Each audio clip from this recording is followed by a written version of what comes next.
ഈശോയിൽ സ്നേഹമുള്ളവരെ, സുവിശേഷം നമ്മളെ ഇന്ന് ഓർമ്മിപ്പിക്കുന്നത് വിശുദ്ധ മർക്കോസിന്റെ സുവിശേഷം 8-ാം അധ്യായം 34 മുതലുള്ള തിരുവചന ഭാഗങ്ങളാണ്. 34-ാമത്തെ തിരുവചനം ഇപ്രകാരമാണ് പറയുന്നത്: അവൻ ശിഷ്യന്മാരോടൊപ്പം ജനക്കൂട്ടത്തെയും തന്റെ അടുക്കലേക്ക് വിളിച്ചു വരുത്തിയിട്ട് പറയുന്നു, ആരെങ്കിലും എന്നെ അനുഗമിക്കുവാൻ ആഗ്രഹിക്കുന്നുവെങ്കിൽ അവൻ തന്നെ തന്നെ പരിത്യജിച്ച് തന്റെ കുരിശുമെടുത്ത് എന്നെ അനുഗമിക്കട്ടെ എന്ന്. ക്രിസ്തുവിനെ അനുഗമിക്കുക എന്നുള്ളത് ഓരോ ക്രൈസ്തവന്റെയും കടമയാണ്. ചിലപ്പോഴെങ്കിലും അത് എന്റെ പണിയല്ല എന്ന് ചിന്തിക്കുന്ന ഒരുപാട് പേരുണ്ട്. ഇത് സമർപ്പിതരുടെയും വൈദികരുടെയും ഒക്കെ ജോലിയല്ലേ എന്ന് ചിന്തിക്കുന്ന ജനസമൂഹത്തോട് സഭ എന്ന് പറയുന്നത്, മാമോദീസ മുങ്ങിയ ഓരോരുത്തരുടെയും കടമയാണ് ക്രിസ്തുവിനെ അനുഗമിക്കുക എന്നുള്ളത്.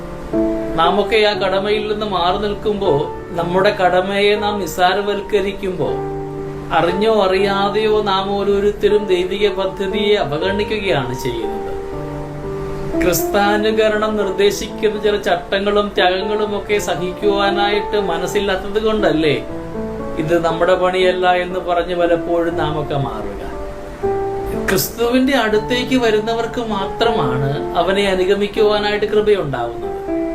ഞാൻ ഇന്ന് എന്റെ ക്രിസ്തുവുമായിട്ട് എത്രമാത്രം അടുപ്പത്തിലാണ് എന്ന് ധ്യാനിക്കാം. ക്രിസ്തുവിനോടൊപ്പമാകുവാനായിട്ട്, അവന്റെ അടുത്തിരിക്കുവാനായിട്ട് ഞാൻ എന്തെങ്കിലുമൊക്കെ ശ്രമം നടത്താറുണ്ടോ? എല്ലാവരും എന്റെ അടുത്തേക്ക് വരണം, എന്നെ അനുഗമിക്കണമെന്ന വാശിയൊന്നും ക്രിസ്തുവിനില്ല. അത് ഓരോരുത്തന്റെയും സ്വാതന്ത്ര്യത്തിന് വിട്ടുകൊടുക്കുകയാണ് ക്രിസ്തു.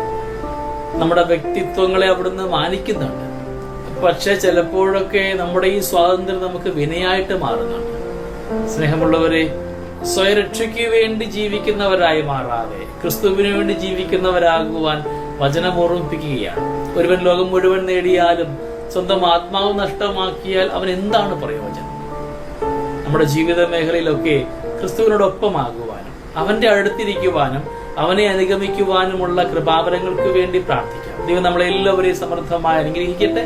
നമ്മുടെ കർത്താവ് ഈശോ മിശിഹായുടെ കൃപയും പിതാവായ ദൈവത്തിന്റെ സ്നേഹവും പരിശുദ്ധാത്മാവിന്റെ സഹവാസവും നമ്മെല്ലാവരോടും കൂടി ഉണ്ടായിരിക്കട്ടെ, ഇപ്പോഴും എപ്പോഴും എന്നേക്കും. ആമേൻ.